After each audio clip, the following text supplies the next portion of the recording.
Hi guys, मेरा नाम है साहिल खन्ना और आज की वीडियो शुरू करते हैं। सबसे पहली न्यूज़ है भाई जेपी मॉर्गन की। तो उन्होंने प्रेडिक्ट किया है 2027 तक जो ऑयल के प्राइसेस है वो $30 पर बैरल तक आ सकते हैं, जो कि इस टाइम पे भाई बहुत हाई है। $60 पर बैरल एक्सपेक्ट करा जा रहा है 2026 तक देखने को मिलेंगे। और रीजन क्या कहा जा रहा है कि इस टाइम पे ऑयल प्रोडक्शन बढ़ती हुई दिखाई दे रही है। सिंपल सा इकोनॉमिक्स का रूल है, अगर सप्लाई बढ़ेगी और डिमांड कंसिस्टेंट रहती है तो प्राइस नीचे जाता हुआ दिखाई देगा। इनफैक्ट मुझे लगता है कि डिमांड शायद उस लेवल पे इंक्रीज भी नहीं होगी, क्योंकि ग्लोबली हम देख रहे हैं कि ऑल्टरनेट फ्यूल्स की तरफ लोग जा रहे हैं। खाली ऑयल नहीं है, अब ईवी गाड़ी आ गई है, हाइड्रोजन के ऊपर काम किया जा रहा है, बहुत सारे ऑल्टरनेटिव्स आ रहे हैं। तो जो ग्रोथ आ रही है ऑयल की डिमांड के अंदर, उसको बाकी ऑल्टरनेटिव फ्यूल्स पूरा करते हुए दिखाई दे रहे हैं। इसके अलावा इंडिया के ऑयल इंपोर्ट्स की बात करके चले, जो कि रशिया से आ रहे हैं, दिसंबर के महीने में भाई 3 ईयर लो जाते हुए दिखाई देंगे। और रीजन क्या है, जो रशिया के ऊपर सैंक्शंस लगाए गए हैं उसका इम्पैक्ट दिखाई दे रहा है। कहा जा रहा है 6 लाख से 6.5 lakh barrel per day Russian oil दिसंबर के महीने में मंगाया जाएगा। इसके अलावा यूएस बजट के डेफिसिट की न्यूज निकल के आई है कि अक्टूबर के महीने के अंदर वो $284 बिलियन के ऊपर जाता हुआ दिखाई दिया। ये भाई राइज है। अगर हम पहले से बात करके चले तो डोनाल्ड ट्रंप ने बहुत कुछ कर दिया यूएस इकोनॉमी को बचाने के लिए। इनफैक्ट यूएस गवर्नमेंट शटडाउन भी होती हुई दिखाई दी, जहां पर शर्तें रखी गई कि भाई ये सब कॉस्ट कटिंग करी जाएगी, ये किया जाएगा, वो किया जाएगा। उसके बावजूद भी ये नंबर बढ़ते हुए दिखाई दे रहे हैं। तो ये क्लियर साइन है कि भाई यूएस इकोनॉमी वैसे ही नहीं जा रही है जैसा डोनाल्ड ट्रंप चाह रहे हैं। अभी रिसेंटली खबर निकल के आई थी कि भाई डॉज को भी बंद कर दिया है, जो स्पेसिफिकली ऑर्गेनाइजेशन बनाई गई थी खर्चों को कम करने के लिए, उसके भी रिजल्ट नहीं दिखाई दिए, तो उस चक्कर में उसको भी बंद कर दिया है। इसके अलावा एचपी की खबर निकल के आ रही है कि 6,000 लोगों को निकाल रहे हैं अपनी कंपनी से, और कहा जा रहा है 2028 तक ये कट प्लान किया जा रहा है। कंपनी ने अभी रिसेंटली फरवरी के अंदर 1,000 से 2,000 एम्प्लॉयज को निकाला था, कह के कि भाई हम रीस्ट्रक्चरिंग कर रहे हैं। और माना जा रहा है कि आने वाले 3 साल के अंदर जो इनका सेविंग का रन रेट है वो ग्रॉस नंबर पे $1 बिलियन तक जाता हुआ दिखाई देगा। तो कहीं ना कहीं जो टेक के अंदर इम्प्रोवाइजेशन आ रही है, इकोनॉमिक डाउनटर्न दिखाई दे रहा है, उसका जॉब मार्केट में इम्पैक्ट दिखाई दे रहा है। और जैसे जैसे इम्पैक्ट बढ़ता हुआ दिखाई देगा, जॉब मार्केट और खराब होती हुई दिखाई देगी। इसके अलावा पेटीएम की बात करके चले तो इन्वेस्टर ने 1741 करोड़ के शेयर्स बेचे हैं इनके। और यहाँ पर हम दो इन्वेस्टर्स की बात कर रहे हैं जिन्होंने बल्क के अंदर अपने शेयर्स बेचे हैं। बीएनपी परिबास फाइनेंशियल मार्केट्स और इंटीग्रेटेड कोर स्ट्रेटजीज ने तकरीबन 1741 करोड़ के शेयर्स बेचे हैं। अभी रिसेंटली एलिवेशन कैपिटल ने भी अपने शेयर्स बेचे थे। तो कहीं ना कहीं जो बड़े इन्वेस्टर्स है वो पेटीएम से एग्जिट ले रहे हैं। एक साइड पे पेटीएम की ग्रोथ दिखाई दे रही है, भाई ठीक है, रिवाइव हो रहा है, ये हो रहा है, वो हो रहा है, और लग रहा है ठीक है भाई अब पेटीएम सही डायरेक्शन पकड़ता हुआ दिखाई दे रहा है। बट बड़े इन्वेस्टर्स का एग्जिट का मतलब है कि उनको लगता है इस टाइम पे वैल्यूएशन सही है, एग्जिट मारा जाए। हाँ, ये भी हो सकता है कि उनको बेटर अपॉर्चुनिटी कहीं और लगती है कि भाई यहाँ पर पैसा पड़ा है, इस पैसे को निकाल के अगर हम इस सेक्टर के अंदर डालते हैं तो वहां पर ग्रोथ दिखाई देगी। बाकी भाई वीडियो में आगे जाने से पहले आपको याद दिलाना चाहूंगा, अपने लाइक का बटन नहीं दबाया है, लाइक का बटन दबा दो, चैनल को कर दो सब्सक्राइब। नए से ही डेली बिजनेस न्यूज आपके लिए लाता रहता हूँ। इसके अलावा इंडिया के अंदर आरबीआई की बात करके चले तो उन्होंने एक बड़ा मैंडेट लेके आए हैं कि भाई क्रेडिट स्कोर को हर हफ्ते आपको अपडेट करना पड़ेगा। अगले साल 1 अप्रैल से ये लागू होने वाला है, जहां पर आपको 7 तारीख, 14 तारीख, 21 तारीख और 28 तारीख को, और जो भी लास्ट डे होगा महीने का, उसको क्रेडिट स्कोर अपडेट करना पड़ेगा। इससे क्या होगा, बैंक्स के पास में भाई अप टू डेट डेटा रहेगा कि इस टाइम पे किसका क्रेडिट स्कोर क्या चल रहा है, और based on that better decision लिए जा सकेंगे। मैंने आपको पहले ही बताया कि पिछले कुछ टाइम से बैंक्स के ऊपर बहुत ज्यादा प्रेशर डाला गया था कि भाई लोन दो, लोन दो, लोन दो, जिसके चक्कर में बहुत सारे गलत लोन भी दिए गए हैं, वो अभी दिखाई नहीं दे रहे हैं। ये जो आपको डेटा बता रहा हूँ ये मैंने कुछ लोगों से पूछा है और उनके बेसिस के ऊपर बता रहा हूँ। इसका कोई रिसर्च पेपर नहीं है, बट जितना मैंने सर्वे किया है उससे मुझे सुनने में ये आया कि भाई इस टाइम पे डेट बहुत ज्यादा दिया गया है, बट वो बैलेंस शीट में शो नहीं हो रहा। मतलब ये नहीं हो रहा कि लोग डिफॉल्ट कर रहे हैं। शायद ये भी हो सकता है कि लोन के ऊपर लोन दिए जा रहे हैं, बहुत सारी चीजें हैं। और कहीं ना कहीं आरबीआई के पिछले 1-2 साल से हम जो स्टेप्स भी देख रहे हैं वो लोन को कंट्रोल करने के लिए बहुत कुछ कर रहे हैं। इसके अलावा हमारी गवर्नमेंट ने हाई कोर्ट में एक बहुत बड़ी स्टेटमेंट दे दी है। उन्होंने बोला है जो ऑनलाइन गेम्स थी वो टेरर को फंड करने के लिए यूज होती थी। यहाँ पर एक एफिडेविट दिया गया है जहां पर कहा गया है जो अनरेगुलेटेड ऑनलाइन गेमिंग सेक्टर है उससे टेरर फाइनेंसिंग और फंडिंग होती है, मनी लॉन्ड्रिंग होती है। और कहीं ना कहीं मुझे लगता है जो ऑनलाइन गेम की मार्केट को बैन लगाया गया है, इसकी वजह से जो ग्रे मार्केट वाले काम थे उन पे कोई फर्क नहीं पड़ा। पहले सटोरी लीगलाइज तरीके से तो काम कर लेते थे एक बार को कि भाई ठीक है, मैं अपना पैसा अपने अकाउंट से एक कंपनी के अकाउंट में डाल रहा हूँ, जहां पर मेरा पैन कार्ड लिंक है, जहां पर जो भी ट्रांजेक्शन हो रही है वो एक तरह से डिजिटल फॉर्म में हो रही है, उसको ट्रैक किया जा सकता है। बट एक पूरा ग्रे सेक्टर चलता है जहाँ पर सट्टेबाजी चलती है, जहाँ पर गाँव के एक बंदे से अकाउंट खुलवा लिया जाता है, आपको कहा जाता है उसके अकाउंट में इतना पैसा ट्रांसफर कर दो, वो पैसा वहां से कलेक्ट करके आपके डैशबोर्ड के अंदर दिखाई देता है, फिर उससे आप सट्टा खेल पाते हो और बहुत बड़ा बवाल चलता है। गवर्नमेंट ने बहुत कोशिश करी बैंक के साथ में मिलके ये सारी चीजों को रोकने की। हाँ, एक हद तक ये चीज कम भी हो रही है और कहीं ना कहीं क्रिप्टो भी तो एक बहुत बड़ा रोल प्ले कर रहा है इसके अंदर। क्रिप्टो के अंदर रेगुलेशन आई है, बट क्रिप्टो के अंदर इंटरनेशनल बहुत सारे जुगाड़ है जहां पर लोग इधर का उधर कर लेते हैं। शायद यही रीजन है कि गवर्नमेंट क्रिप्टो को बहुत खतरनाक तरीके से रेगुलेट करना चाहती है और मेरे हिसाब से रेगुलेट करना चाहिए, तभी लोगों को क्लैरिटी आएगी भाई क्रिप्टो में आगे कैसे जाना है, वरना लोग उल्टे सीधे तरीके तो लेते ही रहेंगे। इसके अलावा हमारी गवर्नमेंट ने कहा है कि वो अमेज़न के ऊपर एक्शन लेने वाली है। उन्होंने डार्क पैटर्न की डिक्लेरेशन नहीं दी है। बेसिकली गवर्नमेंट ने कुछ टाइम पहले कहा था कि जो भी ई कॉमर्स कंपनीज है जो डार्क पैटर्न का फॉलो कर रही है उनको एक प्रॉपर ऑडिट करना पड़ेगा, उसके बाद में एक सेल्फ डिक्लेरेशन देना पड़ेगा कि भाई हम ये वाली प्रैक्टिसेस नहीं करते। 20 नवंबर तक अगर बात करके चले तो 26 प्लेटफॉर्म जहाँ पे फ्लिपकार्ट, मिंत्रा, जियो मार्ट, बिग बास्केट और जेप्टो जैसे है, उन्होंने तो अपना लेटर सबमिट कर दिया है, बट अमेज़न ने नहीं किया है, तो शायद इसके ऊपर कोई एक्शन लिया जा सकता है। और देखा जाए अमेज़न ये प्रैक्टिसेस करता है, जेप्टो भी इस लपेटे के अंदर फंसा है, बट जेप्टो ने अब कर दिया भाई लेटर सबमिट, तो शायद अब वो नहीं करेगा। अब जिन लोगों को डार्क पैटर्न्स के बारे में नहीं पता ना भाई, डार्क पैटर्न्स पता क्या है? आपने ऐड टू कार्ट किया कुछ और, आपके कार्ट के अंदर कुछ और ऐड हो गया, आपने कोई सब्सक्रिप्शन ले ली, आप सब्सक्रिप्शन को कैंसिल करने के लिए जा रहे हो तो उसके लिए मल्टी स्टेप्स बना दी जिसकी वजह से आप कैंसिल नहीं कर पा रहे। इस तरीके से एक इकोसिस्टम बना दिया जाए कि आपको एक एडिशनल स्टेप करना पड़े कोई चीज को मना करने के लिए, बाय डिफॉल्ट वो आपको बेच दे। और बहुत सारी कंपनीज ये करती है। सबसे बड़ा डार्क पैटर्न तो भाई कुछ टाइम पहले वायरल भी हुआ था जेप्टो के अंदर, कि एक बंदा अपने एंड्रॉइड पे यूज कर रहा था और एक आईओएस पे यूज कर रहा था,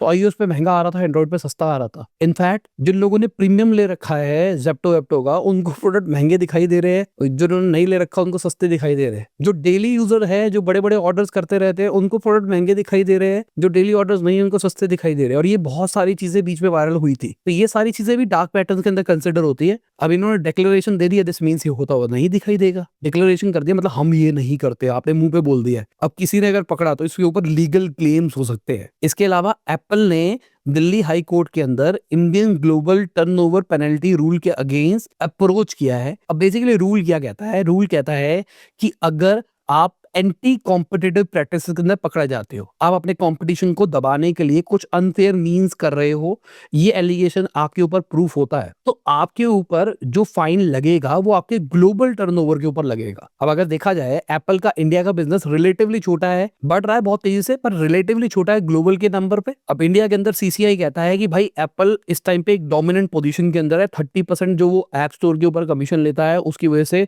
भाई कंपटीशन खराब किया जा रहा है, ये किया जा रहा है, वो किया जा रहा है। अब इसके चक्कर में वो कहते हैं कि भाई तुम्हारे रेवेन्यू के ऊपर हम फाइन लगाएंगे। अब तुम रेवेन्यू के ऊपर फाइन लगा लो, इंडिया से मान लो 10,000 करोड़ का रेवेन्यू जनरेट हो रहा है, मैं एग्जांपल लेके चल रहा हूं, उसके ऊपर 30% इन्होंने ड्यूटी लगा दी है, तो एक्चुअली 3,000 करोड़ के बारे में हम डिस्कशन कर रहे हैं यहाँ पर। तो अगर आपको फाइन लगाना है, आप 1,000 करोड़, 2,000 करोड़, इनफैक्ट 3,000 करोड़ तक भी लगा लो। और यहाँ पर अगर सीसीआई कहता है कि भाई ग्लोबल रेवेन्यू है आपका मान लो 5 लाख करोड़, तो अब इस 5 लाख करोड़ के ऊपर 10% के ऊपर बात कर रहे हैं भाई हम, तो ये चीज थोड़ी जस्टिफाइड नहीं है। 2017 के अंदर सुप्रीम कोर्ट ने एक रूलिंग दी थी एक्सेल कॉर्प केयर के ऊपर, जहां पर जो ग्लोबल टर्नओवर है उसको डिसमिस किया था। अब लेट्स सी यहाँ पर एप्पल के लिए क्या होता हुआ दिखाई देता है, क्योंकि अगर हम एप्पल के एनुअल टर्नओवर की बात करके चले ग्लोबल लेवल के ऊपर, वो 390 से 400 बिलियन डॉलर का है। और अगर ये चीज लागू होती हुई दिखाई देती है ना, तो कहीं ना कहीं गूगल, अमेज़न, मेटा, इन सबको फायदा देखने को मिलेगा, क्योंकि गूगल के ऊपर भी 30% वाला रूल आता है। अमेज़न तो अभी मैंने आपको न्यूज के अंदर बताया कि अमेज़न के ऊपर कुछ ना कुछ एक्शन लेने वाले हैं, तो अमेज़न के ग्लोबल रेवेन्यू वगैरह तो क्या काम हो जाएगा। मेटा के ऊपर बहुत सारे एलिगेशन आए हैं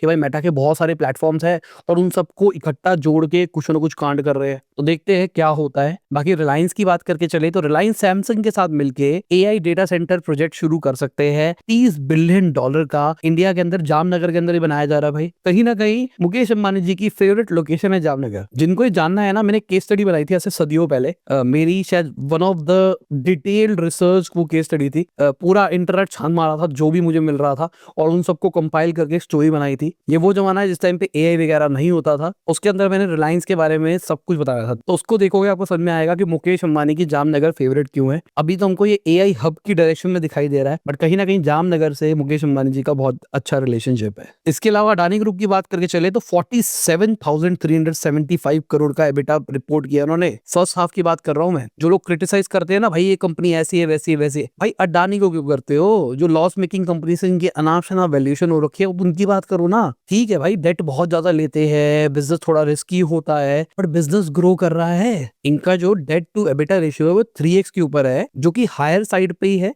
बट अगर गाइडेड रेंज की बात करके चले तो 3.5 से 4.5 के बीच में होता है। ठीक है, डेट के ऊपर काम किया जा रहा है, बट इंप्रूवमेंट है कंपनी के अंदर। कंपनी ने 15% का आरओए रिपोर्ट किया है भाई, बेस्ट है। अगर ग्लोबल लेवल पे इंफ्रास्ट्रक्चर सेक्टर की बात करके चले, ऐसे नंबर कौन जनरेट कर रहा है? कंपनी ने 15% रिपोर्ट किया है पिछले 6 साल में, 3 गुना ग्रो होने के बावजूद भी। तो इसको प्रेज करो, ना कि क्रिटिसाइज करो। कंपनी अच्छा काम कर रही है, डेट एक कंसर्न है। हर चीज में पॉलिटिक्स मत जोड़ो। बाकी अभी मैं घर पे बैठा हुआ था तो थोड़ा सा डिस्कशन कर रहे थे हम, तो मैंने एक ट्रेंड देखा भाई। आसपास जितने भी नेशंस है हमारे इंडिया के, सबकी इकोनॉमी का बैंड बजा हुआ है और वहां पर एक ट्रेंड दिखाई दिया है। अब बांग्लादेश में देखो क्या हुआ, वहां पे पीएम को हटा दिया गया, क्या क्या चीजें हुई, बवाल हो गया। यही सेम चीज हमने नेपाल में भी देखी, यही सेम चीज हमने अफगानिस्तान में भी देखी, यही सेम चीज अब पाकिस्तान में भी शायद देखने को मिल सकती है। जो खबरें निकल के आ रही है, जो जो चीज हुई है, तो क्या चल रहा है? इंडिया के आसपास ही बन रहा है। चाइना के ऊपर ये चीज नहीं हो सकती थी, शायद चाइना ही कर रहा है या फिर यूएस कर रहा है, जो भी कर रहा है, या फिर अपने आप ही एक इत्तेफाक से हो रहा है। बट कहीं ना कहीं ये सारी चीजें चल रही है। इनफैक्ट श्रीलंका की भी इकोनॉमी का बैंड बजता हुआ दिखाई दिया था। तो ये ट्रेंड भी सोचने वाली बात है। बाकी इंडिया के जो सोलर एक्सपोर्ट्स है वो 40% घटते हुए दिखाई दिए सितंबर के महीने के अंदर। और रीजन क्या है?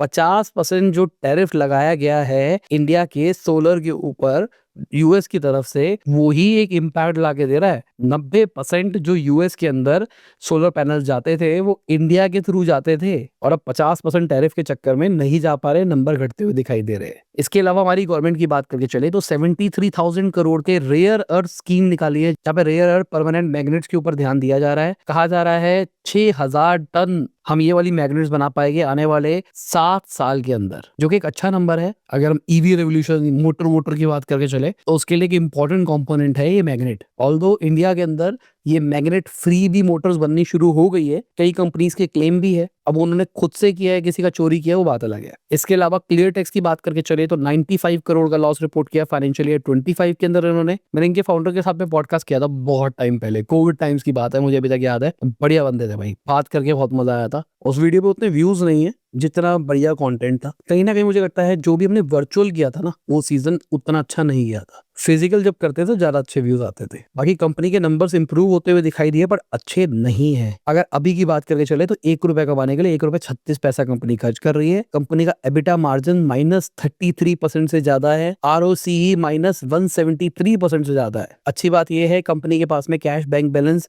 78 करोड़ का है, जो कि बढ़ता हुआ दिखाई दिया है। करंट एसेट 180 करोड़ की है, जो कि अगेन बढ़ती हुई दिखाई दी है। अगर आप चार्ट के अंदर देखोगे तो एक क्लियर पिक्चर दिखाई दे रही है। कंपनी ने एक्सपैंड करने के लिए अपना रेवेन्यू बढ़ाया है, जिसके पीछे इनके खर्चे भी बढ़ते हुए दिखाई दिए, बट उसके ऊपर कंपनी ने लॉस नहीं किया। मतलब हम कह सकते हैं थोड़ा एफिशिएंसी की तरफ काम किया गया है। बाकी डोमिनोज इंडिया की बात करके चले तो अपनी ऐप के अंदर एड्स लाने की बातें कर रहा है भाई। जब मैंने न्यूज पढ़ी ना, मैं भाई ये तो बढ़िया है, मैं अपना खुद का एक डोमिनोज का ऑल्टरनेटिव खोलता हूँ कॉमिनोज करके, और डोमिनोज की ऐप के अंदर ही ऐड चलाता हूँ। भाई ये बेकार है, मेरा वाला ले लो। फिर पता लगा कि इन्होंने पार्टनरशिप करी है एप्पल के साथ में, टाटा न्यू के साथ में, फ्लिपकार्ट के साथ में, तो वो वाले प्रोडक्ट्स को प्रमोट किया जाएगा। ये नहीं है कि वो एडसेंस लगा के बैठ गए हैं। अगर हम डोमिनोज इंडिया के रेवेन्यू की बात करके चले तो 15.8% बढ़ते हुए दिखाई दिया है वो Q2 के अंदर, 1700 करोड़ के ऊपर पहुंच गया। जो डिलीवरी सेल्स है वो भी 16.5% बढ़ती हुई दिखाई दी है। जो इनका ऐप का ट्रैफिक है वो 28% बढ़ता हुआ दिखाई दिया। ये इंपॉर्टेंट फैक्टर है भाई। डोमिनोज अपनी ऐप पे ट्रैफिक बढ़ा रहा है, मतलब ये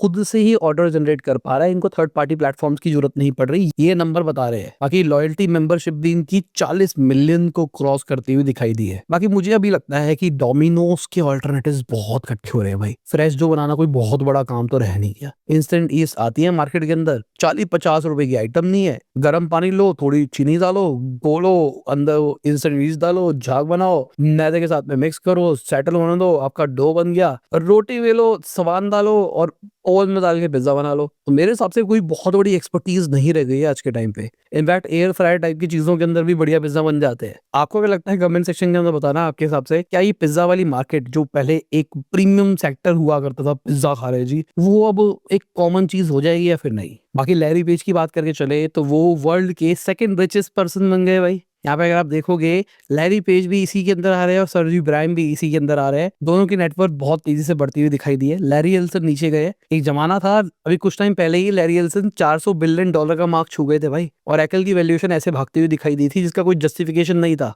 अब वो करेक्ट होती हुई दिखाई दी है। 43% घटता हुआ दिखाई दिया है सितंबर से अभी तक, जो उसका हाई था उससे। बाकी ये जो सर्जी ब्रायन और लैरी पेज बढ़ते हुए दिखाई दे रहे हैं, बहुत बड़ा रीजन है भाई गूगल। गूगल बढ़ता हुआ दिखाई दे रहा है, गूगल अच्छा काम कर रहा है। बाकी मार्केट भी भाई तबाही कर दी है। 1000 पॉइंट सेंसेक्स बढ़ता हुआ दिखाई दिया है, निफ्टी भी 1.2% बढ़ता हुआ दिखाई दिया है। पिछले कुछ टाइम से मार्केट नीचे थी भाई, मेरे हिसाब से उस करेक्शन के अंदर अब लगता है कि अच्छा टाइम है भाई, इन्वेस्ट कर देगा। बाकी यूएस का जो फेड रेट है उसके अंदर कट आ सकता है दिसंबर के अंदर। एक ये होप है, जो रशिया यूक्रेन वॉर चल रही है वो रुक सकती है, उसका भी एक होप है। डोमेस्टिक मैक्रो इकोनॉमिक्स कंडीशन थोड़ी बेटर होती हुई दिखाई दी है, at least on paper. Crude oil prices improve होते हुए दिखाई दे रहे हैं। तो इन सबको जोड़ के सोचा जा रहा है कि भाई अच्छा सेंटीमेंट है, इस चक्कर में मार्केट रिफ्लेक्ट करी है। बाकी आप देख लो कौन रहा है ऊपर, कौन रहा है नीचे। और इसी के साथ में हमारी आज की बिजनेस न्यूज खत्म होती है। उम्मीद करता हूं आपको मजा आया होगा। लाइक कर देना, शेयर कर देना, कमेंट करना वीडियो कैसी लगी। बाय, गुड नाइट, शब good office, good morning, good afternoon, जब भी आप वीडियो देख रहे हैं। जय हिंद, वंदे मातरम, दुआ में याद रखना।